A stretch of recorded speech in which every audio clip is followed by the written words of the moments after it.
Hello friends and fellow bibliophiles, welcome back to Kat's Novel Adventures. In today's video, I am wrapping up my May reads.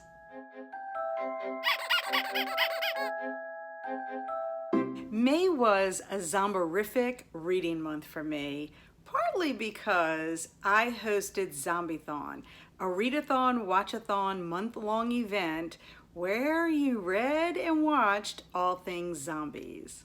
I did a separate wrap-up video for Zombiethon, so please check it out if you want to see everything I read for that particular reading event. May was also Horror Mayhem, which was another month-long reading event where I read 5 short stories related to zombies. I also made a separate wrap-up video for Horror Mayhem, so please check that out if you want to see which short stories I read for that event. I also read 3 books in May, and one of them was actually finishing up from Old School April, and 2 others were for book clubs that I participate in, and those are the books that I want to share my thoughts with you today. The first book I want to mention is Rise of the Princess by DAL. It is a middle grade fairy tale adventure. This arc was graciously signed and sent to me by the author Daniel Lujan, and I was very excited to receive it because I've read Daniel's first book and really enjoyed it, so I had high hopes that I would enjoy this one as well. I enjoyed it greatly. It was delightful, wonderful with all the fairy tale elements, but it basically follows Princess Lizzie and her friend, Princess Ruby. It opens up with everyone attending Princess Lizzie's 13th birthday, and she is having a wonderfully extravagant bash celebrating becoming a teenager and the responsibilities that come along with it. Well, unfortunately, her birthday party is crashed by some really ugly trolls who come in and kidnap Princess Ruby's 2 sisters. There is an issue because several people are injured when the trolls attack, including Princess Lizzie's father, who is the king of their realm. And another issue is that Lizzie's brothers are off on a mission and are nowhere near home. So Lizzie and Ruby decide they're gonna go on a quest to retrieve Ruby's sisters.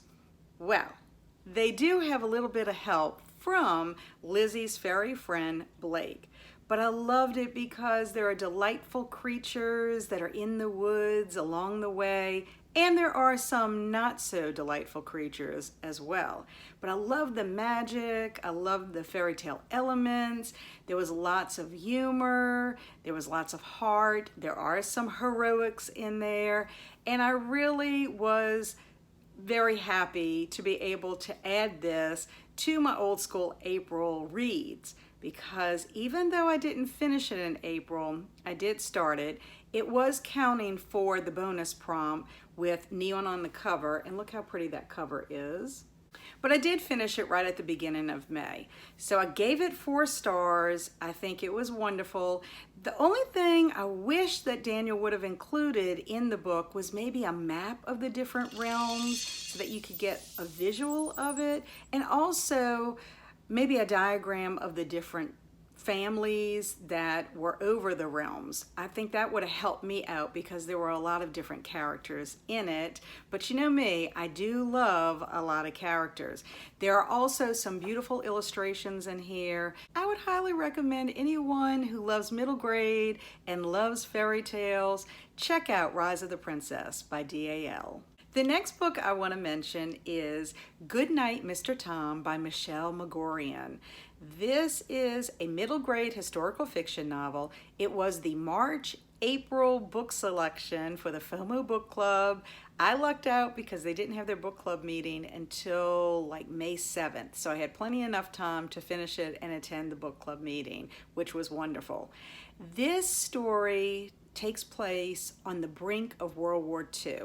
It follows Willie Beach, who is an 8-year-old, and his relationship with Mr. Tom, who lives in the English countryside. Willie is coming from London, along with quite a few children who are being placed in the countryside for safety because they are worried about air raids that are going to take place in London.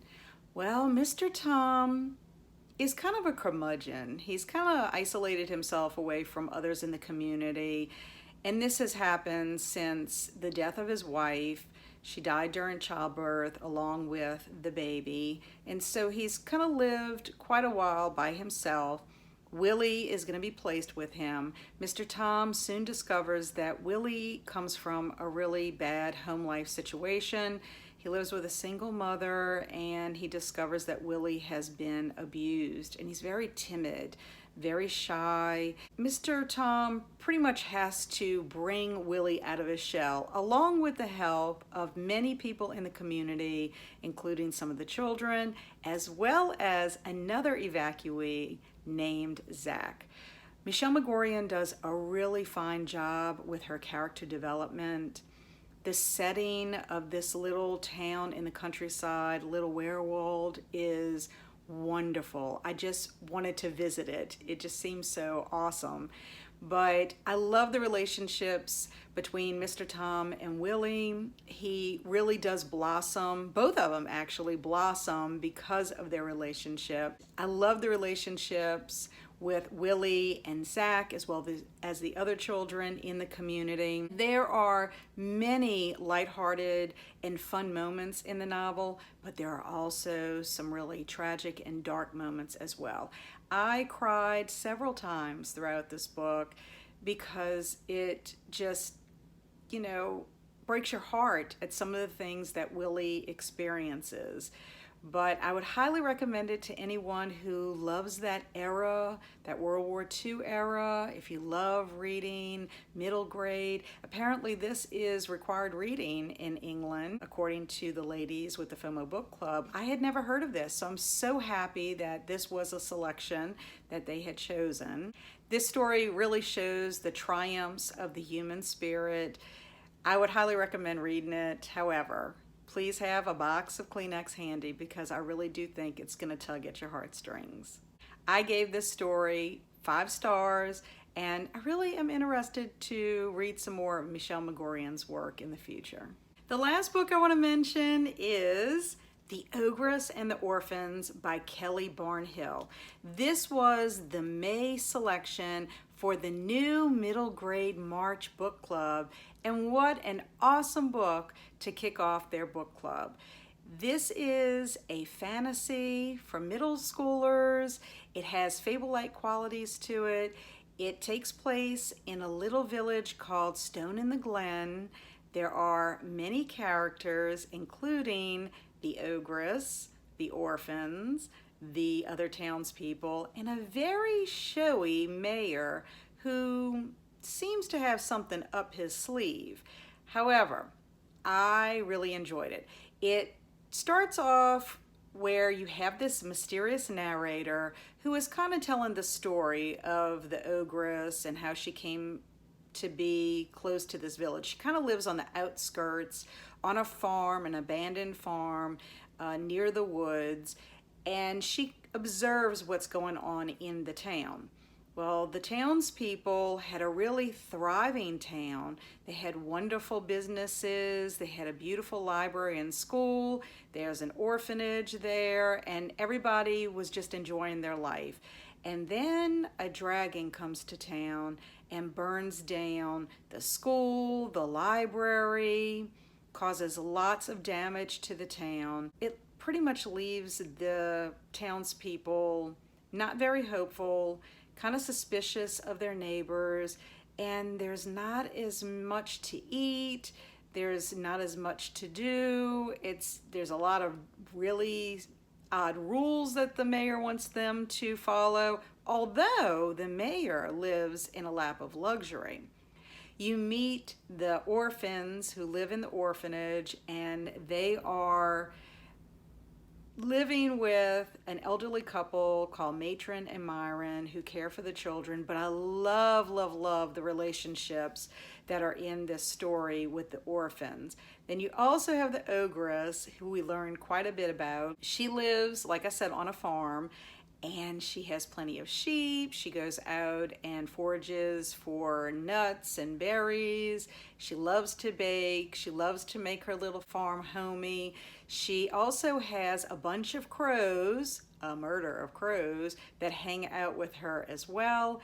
But what she does is she brings a little hope indirectly to the town, because she cooks and bakes, and then she goes into the town while the town sleeps and delivers different treats to each one of the homes, vegetables even from her garden.